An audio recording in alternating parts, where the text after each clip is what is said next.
Hello, ladies and gentlemen of geometry. This is section 8.1b called Heron's Theorem, and here's kind of what he was able to do. So what he was able to do is, if you know three sides of any triangle, you can figure out the area. Okay, this means right triangles, any other kind of triangle.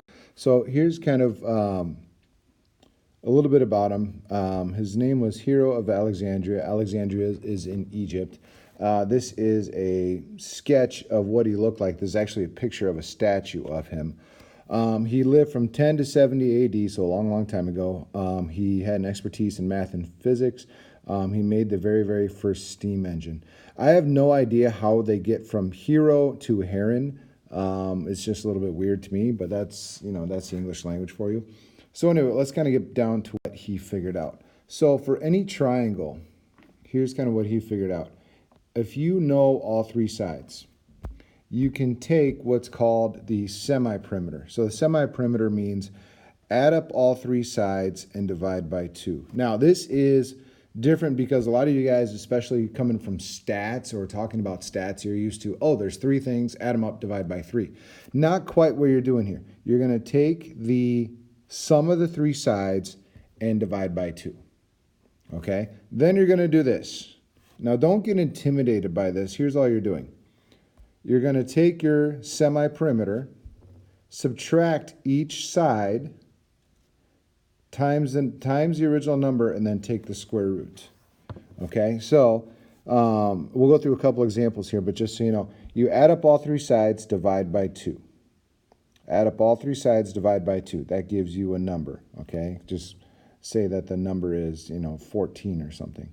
So then you do is square root 14, and then 14 minus the first side, 14 minus the second side, 14 minus the third side. Multiply all those up and take the square root.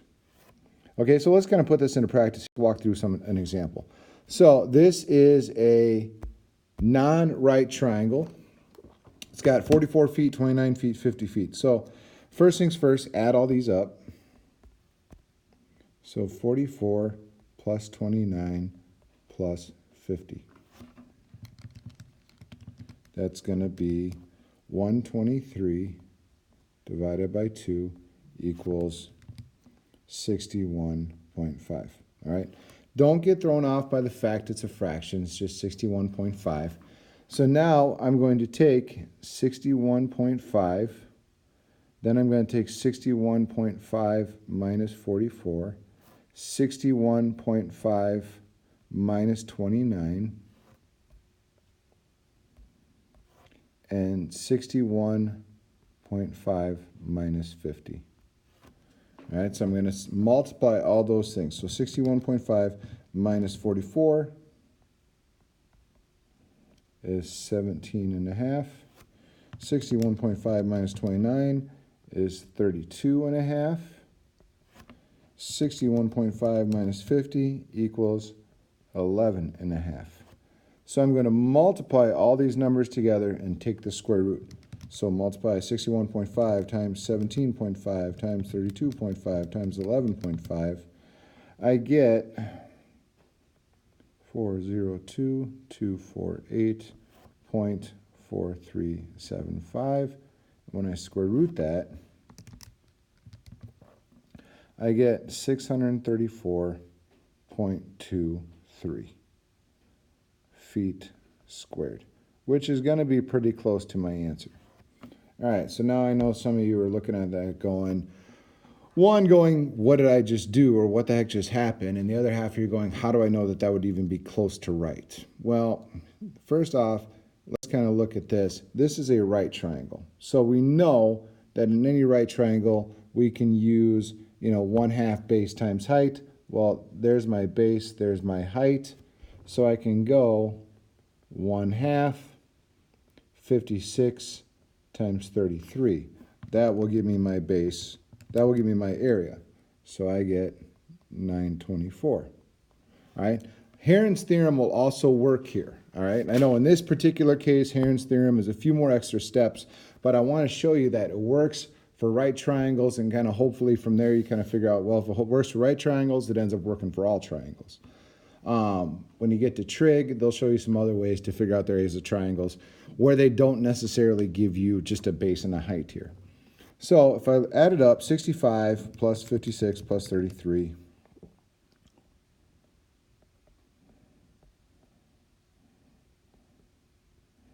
I get 154. All right, so 154 divided by 2 equals 77. All right, that's my semi-perimeter. All right, that's my S if you look back from your notes. So I will take 77,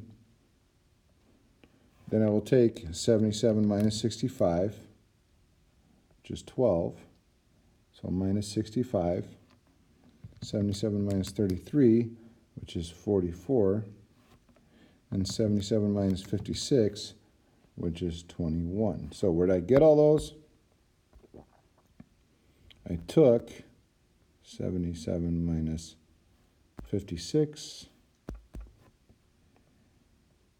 77 minus 65, and 77 minus 33. Actually, I think this one is 77 minus 33. That one is 77 minus 65. Oh, actually goes there. That one goes there. But whatever. So I'm going to multiply 77, 12, 44, and 21 together, and I get this massively large number, 853,776. Take the square root of that, and you get 924, which is exactly what we got over here. Okay, so it works. It works for a right triangle where we know we can use 1/2 base times height. So if I do it using Heron's theorem, it works there as well. So it's going to work on every single triangle. That's kind of what he proved. That's why he's really important. That's why we talk about him today. Is that all he figured out was if I add up all three sides and divide by 2, multiply that number times all the differences and take the square root, I actually get the area of that triangle. All right, so if I look here,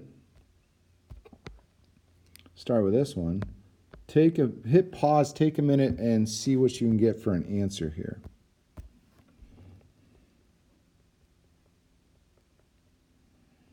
So add them up, divide by 2. I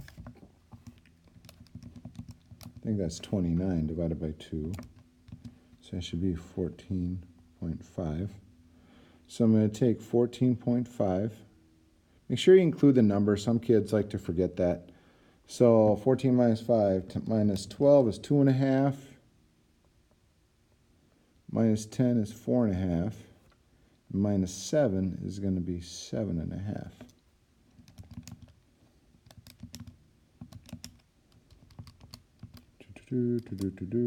Multiply all those up, take the square root, and when I do that,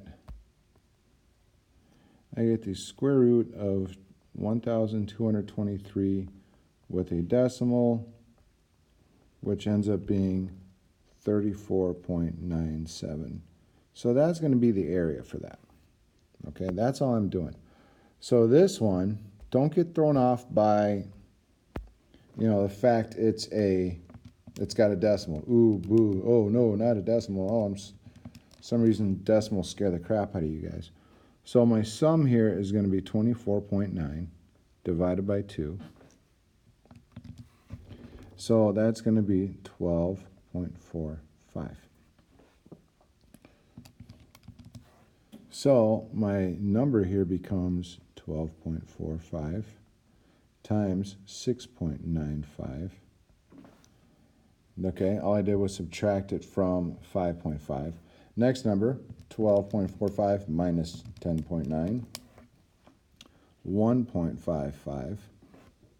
All right, so that's 10.9 in there. And then 12.45 minus 8.5 is going to give me 3.95. So after this, just jam all those in the calculator. You know, let the calculator do what it does. let the calculator do the legwork, and I get 23.01, or 23.02 actually. All right, so that ends up being the area of that. Okay, take your time. This is a little procedural. You do have to do them in order. Add up all three sides, divide by 2. Take that number, whatever it is, subtract all three sides, multiply them times your number, and then take the square root. That's all you're doing. All right. So your assignment, 8.1 part 2. Come talk to me if you got questions. Make sure you show it all your work on your assignments.